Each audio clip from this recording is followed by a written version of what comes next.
All right, y'all. Hey, thanks for joining us today. I got some freaking incredible news, and I want to share this with you because we haven't really shared it with anybody. But Casey Cazier is one of the best freaking public adjusters. He has been an IA, a contractor, and has done a ton of stuff. Casey, before I go any further, dude, how many claims have you adjusted in your lifetime?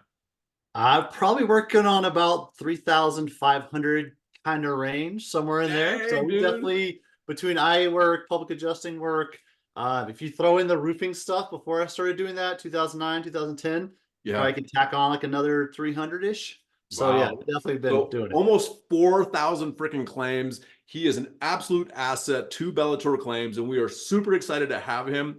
I want to welcome him and welcome you guys to our show, The Denial of the Day. And we're going to be just talking about the most random, crazy stuff. But first and foremost, we're going to start with Casey and just ask him some questions. You ready, Casey? Let's do it, Taylor. Appreciate it. All right, brother. All right. Hey, welcome first and foremost. Thank you for coming aboard with Bellator. Tell us why you made that decision for you to come on board with us. Well, for the people that don't know, Taylor and I have actually been talking and networking and using each other's resources for several years, and Yeah. started a kind of like gentle relationship, gentle partnership over the past year and a half, 2 years, helping each other out with some things. And Right. then Bellator has just got awesome systems in place, awesome team in place. Taylor's got a great experience on his end of it. So my Yeah. end on the construction side, we just make a great partnership, and we can definitely both do what we love and what we like to do. And we have an awesome claims manager with Chris. So yeah, we got an Amen. awesome team going for sure. That's right, man. So we can't forget Chris, and we'll get him on here later. But one of the things that we really love about Casey and what he brings to the team is his vast experience with the insurance carrier side of claims. And so we're going to ask him about that, see if we can get some insider information on what Inside he scoop. knows and what he can tell us help you as if you're a contractor, if you're a property manager, if you're a commercial real estate broker, if you are in the multifamily space, whatever it might be. He's got so much information and he's got such a wealth of knowledge in here that I'm going to ask him some questions and see what we can find out. Maybe some insider knowledge, maybe some conspiracy theory stuff. I don't know. Let's find out. So, Casey, on your side, when you were doing claims on the IA side, like what were the things that you were told that now we run into as public insurance adjusters or maybe the insureds? Like maybe give me one or two things that came to fruition. The thing that jumps out like immediately as soon as you ask a question, this is probably going to be for the contractors, is Yeah, the overhead and profit conversation, which is always a battle for the contractors, right. especially if you're a roofer. And it's a conversation for us as public adjusters as well. So it's a pretty much a blanket. As an independent adjuster, I worked for several of the biggest carriers, Yeah, and it's a pretty much a blanket. We're not paying O&P on roofs. It has to be very complex. So what I've learned is working through talking to that management, those carriers, I've learned how we can position our conversation to get overhead profit right, paid right, from knowing what they say to not pay. right. So So I want to ask you a question related to what you just said here in a second. But is there anything else that we need to be aware of that you guys were being told on the insurance carrier side that will help us get claims paid or help some of these contractors get claims paid without necessarily needing us to get involved fully? yeah, I think the biggest thing that I saw as an independent adjuster that was going to help the contractors and other people in our industry is going to be having awesome photos. And we preach this all the time when we go do conversations with contractors, when we meet that documentation. I know everyone's heard it a million times. I know everyone's exhausted from hearing about it, but the better photos you guys take as contractors, the better photos we take as public adjusters, the more it's going to let somebody sitting at a desk in Atlanta, out in Dallas, Texas, be able to look at it and say, okay, this is a vinyl window, it's damaged, Right, check that box. Because ultimately, they're going to have a manager that's going to be checking behind them. Most of right. those people don't have a very high dollar amount, like authority, so to speak. So they're always going to have a manager. So if they can go to their manager and say, hey, look, it's damaged. Look at this picture right here. It definitely is going to make the claim go a lot smoother for sure. Right. And you hit the nail on the head because a lot of times when a contractor calls us and says, hey, we got this claim and this is what's going on. Okay, cool. Send us the pictures, send us the denial letter, let us see what's going on. And we've gotten like probably a multi-million dollar claim And the contractor sent over 5 pictures. And we're just like, dude, we can't, like, there's nothing that we can do from these 5 pictures. We need more pictures, right? And guess what? Taking pictures is free now because they're all on your camera. And then you can just click a link and send it to us, right? And so, absolutely, the pictures are vital for us to be able to help you as a contractor or whoever might want us to get involved. But that documentation is paramount because we are going to be relying on that to make a decision, especially if it's a property that's maybe outside of our normal work areas, up and down the Front Range, or in Texas or Kansas, Nebraska, Oklahoma, whatever it might be. Like, we need to see better pictures because that helps us be able to help them. I love that. And what I learned a lot actually working, doing re-inspections and supplements when I was working as an independent adjuster, you can see why people as adjusters don't pay for it. So if an adjuster comes out, I would obviously be nice and be friendly and make sure you're being cool with them. But it's totally okay to say, hey, did you remember to get a photo of that window on the front of the house? Hey, Right. did you remember to get a photo of the deck? That's totally acceptable to kind of like give those gentle reminders, because a lot of times they'll not even write the estimate right there in the truck, like the old days. They're going back to their desk and they're looking through their 100 photos and Right. they're doing their estimate off their photos. And if they don't have a picture of the deck or the window, they're just going to Right. skip right over it. So a Yeah. little gentle reminder if you're out meeting an adjuster is totally okay as long as we're playing nice. Right. And so you had mentioned something previously that I want to kind of circle back to, which was you have really good experience on the independent adjuster side and the contractor side. How does that experience and those relationships that you've built, how does that translate into how you operate as a public adjuster and why you're so damn good at what you do? I appreciate you asking that. So I still carry a GC license in a lot of municipalities because it lets people that we're working with, inside adjusters, other adjusters, know that we know what we're talking about. This is what Right. we do. We've been doing this for a long time. Before I got into adjusting, I built like 360 houses. So I've seen all of it inside, outside, the whole gamut of it. And what that does for me that I can help bring to Bellator and bring as a service to our contractors is I understand the pains that the contractor has. I Right. know what they need to get the job done. I know it's a headache the crew can be. I know it's hard when pull Right. shingles off a roof and run into some damage, or you throw it off and it scuffs someone's siding on their house. Like, I know all the pains that the Right. contractors have. So definitely sensitive to that. But also what's important is I know what the contractor needs. I know what the inside adjuster needs to get something paid. So when we create our estimates, we're going to provide an estimate that's going to be fair, that's going to be what it's going to take to get the job done. And it Right. is something that we should be able to move through because it's a reasonable estimate. We're not shooting Right. for the stars and putting in a bunch of like padding. We're saying, hey, fair is fair. This is what's owed. This is what the contractor needs to get the job done. Mr. and Miss Adjuster, this is all the photo documentation. And then Right. having that knowledge of everyone's heartaches and aches and pains and knowing everyone's position really helps us deliver a product that's awesome. Yeah, I think you hit the nail on the head with that because you know what they're looking for, right? And that translates to us getting the information, the things that we need from, if it's the contractor or the property manager or the GC, whatever it is, that allows us to really submit the claim file in such a way and present it in a way that is easy for the adjuster to say yes to.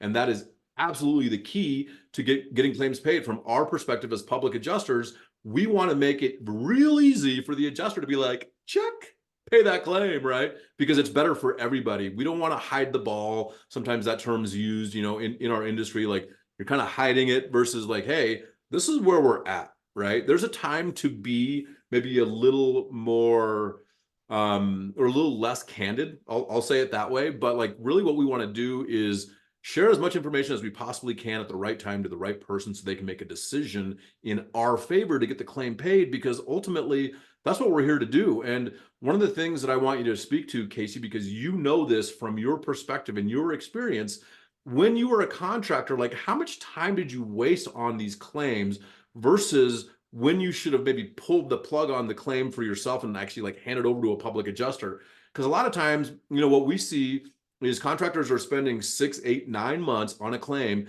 and the claim hasn't moved in 4, 5, 6 months.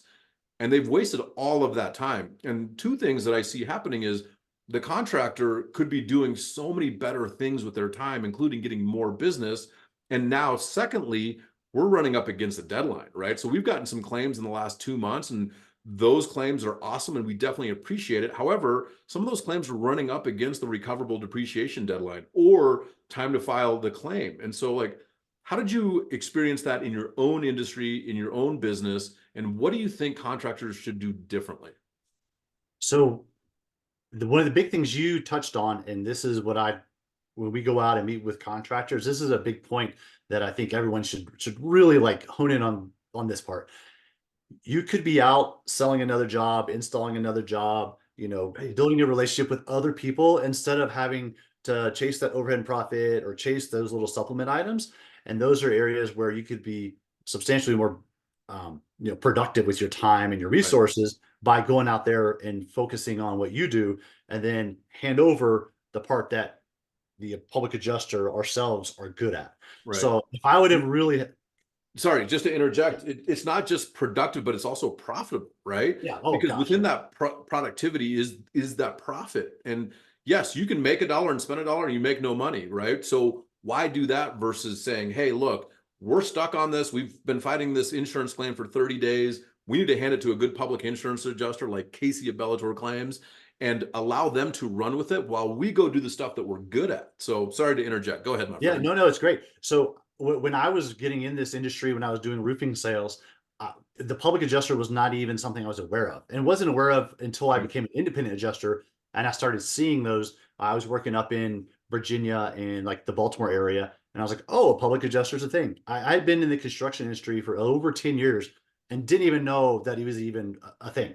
And we run into this currently when we go out and talk to people. They're like, oh, how does that work? How do we help? I'm like, so we absorb all the headache and all of the hurdles that the contractors are having to deal with, and we spearhead that conversation.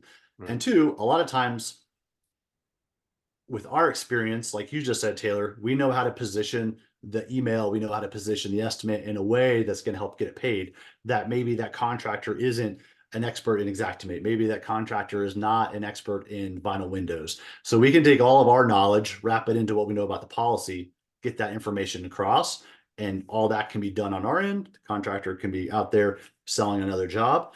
If I would have known that when I was doing roofing, I would have been passing off a tremendous amount of work to a public adjuster. Right.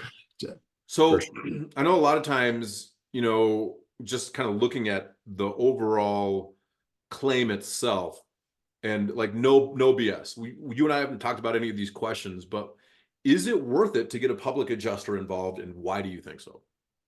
Um, I have no doubt if it's as simple as a couple $100, it's not.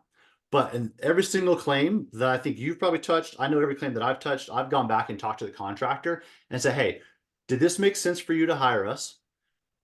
Was it profitable for you? Did you come out in a better place? Talk to the homeowner. Hey, was this less headache for you? The homeowners, they're emotionally invested. The Right. contractor's invested. So you take that stress out of their day, be it a contractor or a policyholder, and that makes everyone's life much less stressful. We can deal with that part of it, but also financially and getting the claim settled correctly. I've never, not one single time in the past 5 years, not got the feedback that they came out in a better place, better coverage, everything was addressed correctly on every single claim. Not one time have I had anybody Wow. say we shouldn't have hired a public adjuster. All right. Now, and the big thing is, and we talk about this all the time, is communicating, right? So one of the gripes that we hear in the contracting industry is communication. Contractors don't communicate, people don't show up to appointments, all that Right. stuff. One thing that I personally always try to make sure that we're answering the phone, responding via text message. We as a team at Bellator do an awesome job of that, which is another thing that's near and dear to my heart. So being part of our team that we have here with Bellator is really awesome as far as like communication goes, because I know the Yeah. contractors love it. Homeowner gets to, have some correspondence on a regular basis. So everyone's like got some love going on. Yeah, man. And I'm glad you brought that up. And no, what I want to say first and foremost regarding what you just stated was I agree.